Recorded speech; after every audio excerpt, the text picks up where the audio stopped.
Hello. We're with another episode of the Embracing Joy podcast with a special guest, Minerva, and excited about this topic today, which is reclaiming your wisdom and joy through spirituality. So, let me tell you a little bit about Minerva. She is a spiritual advisor and transformational guide who helps high achieving leaders return to their truth and rebuild from inside out. She has a background in talent management and years of immersive training in ancestral and energetic healing. She now bridges the deep spiritual wisdom and practical tools for growth. Her work is devoted to helping others move past burnout and reclaim their inner power and lead with their soul. Thanks for joining us today.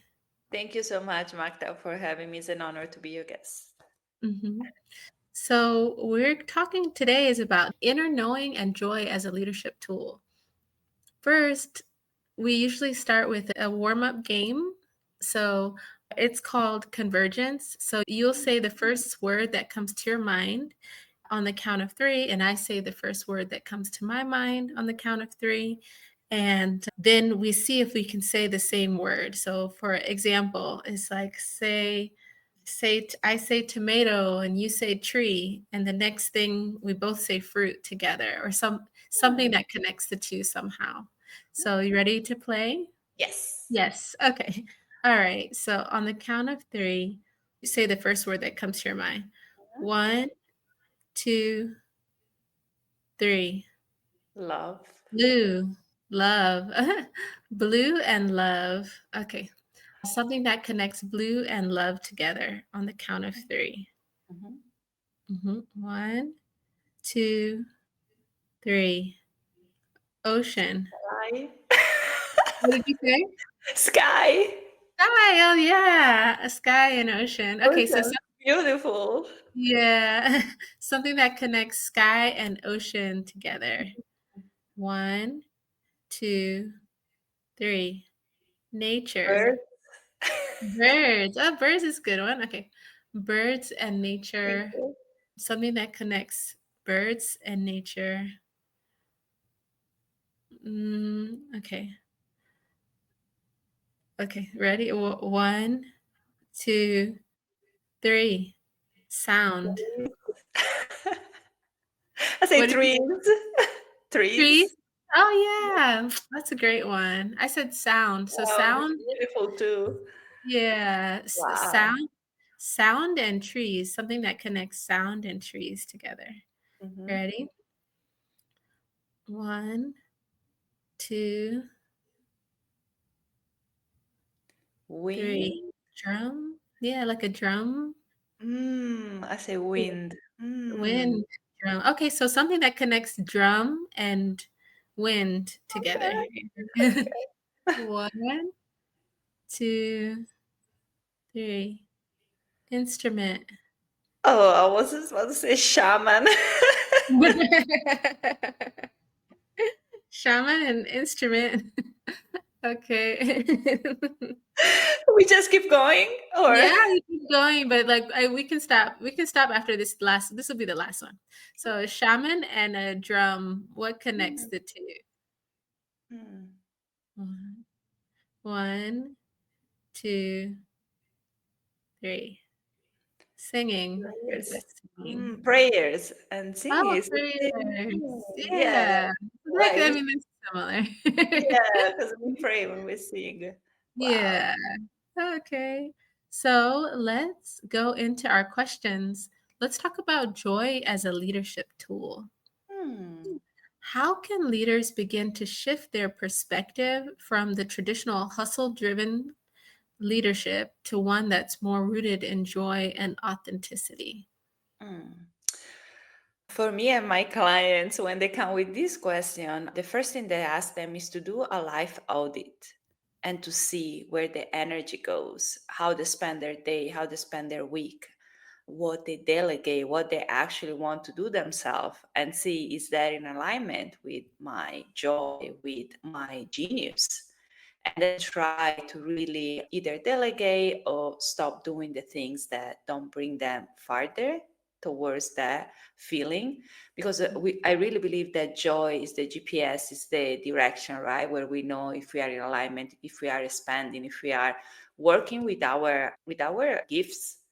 And Mhm. so, and that is going to be the thing that bring us forward faster, right? It's like when we are in our gift, we skip the line and we go directly to places that when we force and when we try to respect certain logic, mind logic process, it might take years, or it might take whatever time or followers or years in the business, right? But when you're in Mhm. your gifts, you can become and be that person, that expert right away because it comes naturally for you. So I Mhm. really recommend people to look at themselves and see, am I really being authentic with my true essence? Mhm. Mhm. Yeah, it's important, but it's can be hard to do, right? Or you may not take time to do that. Absolutely.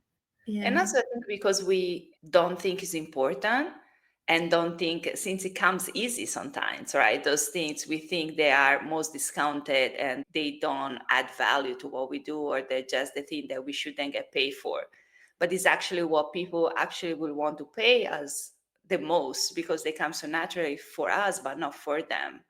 So I think Mhm. that is also looking in and really seeing, okay, am I in the mindset that I need to work hard, or it needs to be hard for me to do the thing that I want to do or be compensated?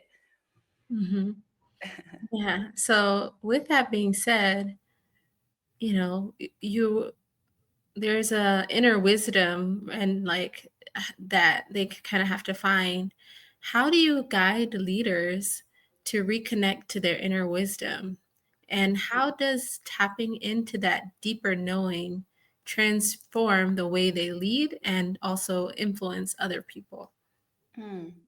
I think a lot comes from looking within, as you say, and really see what connect me to spirit. For some people can be prayers, for some people can be singing, for some people can be dancing, doing the things that we really like, that our inner child, that our spirit likes to do. And sometimes again, it's hard to allow ourselves to do those things because we think that to be serious or doing certain things is going to bring us forward, while we need some balance. And when there is no balance, so there is a huge imbalance between the two, it's very hard for us to move forward at the pace that we can go. And so I Mhm. really think connecting with our inner child, connecting with what we really want to experience is very important, and allowing ourselves to receive the nurturing from ourselves. Mhm. Yeah. So I think, yeah, it's pretty interesting. So with that, there's some leaders who may just feel stuck because they're burnt out, or they feel very rigid in their expectations of what their leadership should be. What are some small but powerful practices that can help them infuse more joy and presence into their Mm. leadership style? I think even simple things like going outside in nature or reconnecting really with your environment, with the people around you, and seeing if there is a disconnection, why. And if it's, I think when you are in harmony and in alignment with the things around you, it also helps your inner state, right? Because sometimes for people it's very hard to connect with themselves, but it all starts with the relationship you have with everything around you. Mhm. And so literally not only with the people, but also with your phone, with the time that you spend calling people or speaking with the people that you love the most. All these relationship really show how much you care about those parts of you inside of you. And so I think really looking at yourself and looking at where are those blockages and where can I nurture more the things that bring me joy, is always a path for expansion, for feeling deeper, for feeling better, and for giving more. Because if you are not yourself in that state, it's really hard to always go and push and do and force. And so, really rebalance yourself and take care of how you feel is way more important than we think sometimes. Mhm. Mhm. Yeah, there's a lot of us, especially, high achieving people, just want to we push past our feelings or push past your emotion. but it's important to take time and acknowledge those things as well. Yeah.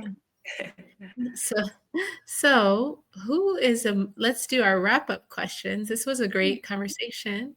Who is a model? Who would you say is a model for joy in your life and why? Mm.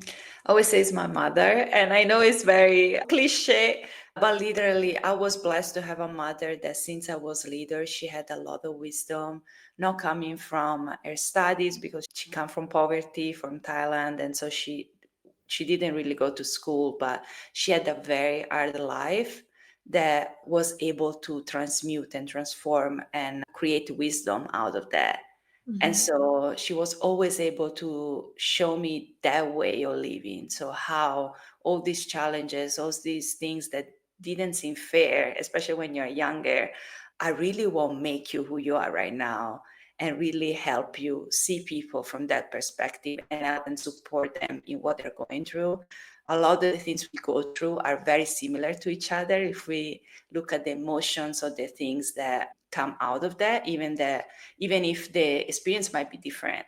But if we start to cultivate and understand the other person, have empathy, have compassion for ourselves and others, that's when we can really transmute and transform all those things that might be thrown at us from life and mhm, use it to uplift each other, uplift humanity, uplift that vibration, and really bring some positivity in the collective. mhm. Mhm. So, what would you say if you were building a metaphorical cake of joy? What would be the top three ingredients? Mm. Presence, Mhm. gratitude, and compassion. Hmm. Okay. Yeah, those are great ingredients. Do you want to say why each one is? Yes, so presence I think is necessary to make the right choices for yourself.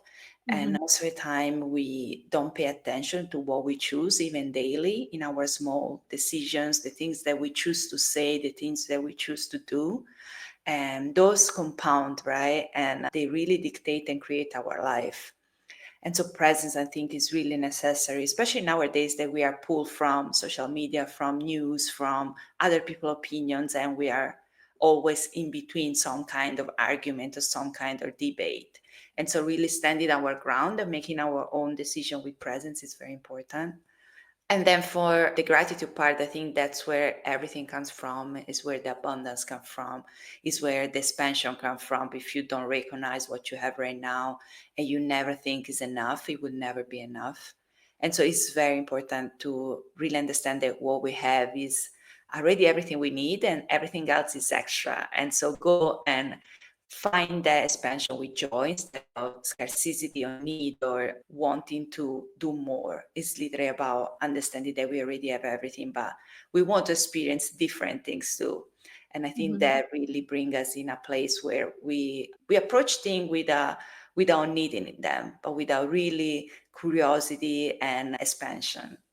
mhm, And for the compassion part, I think I mentioned that before, but I think it's very important, especially these times, to see each other in the eyes, understanding we are all human, understanding what everybody's going through, even as far as healing the place that they are right now, the story they have, the trauma they carry, generational, personal, collective, and really understand that we are trying to do our best, even if it doesn't seem like sometimes for certain people, and that if you have a little more to give, a little bit more compassion, you are a little bit more evolved, you're a little bit farther in your journey to really hold space for the other person instead of maybe judging or comparing or wanting the other person to be at the same level sometimes, even if we mhm, love and we would love to bring everybody with us, just hold the space for the person as it is and give what you have to share with them without expecting nothing in return. mhm. Oh, thank you. Well, thank you so much for all of the wisdom that you've shared with us today, Minerva. How can the audience find you if they were interested in learning more about you? Yes, so I am Minerva Ealing in all the main platforms and social media, or my link tree has all my links, all my social media, all my information, my offers, current offers, and is linktree/Minerva Ealing. Okay. Thank you, Minerva. Thank you for tuning in, everyone. and make sure that you like this episode, share it with a friend, and tune in for the next episode as well. It's a pleasure having you. Thank you so much for having me. Appreciate it. Mhm.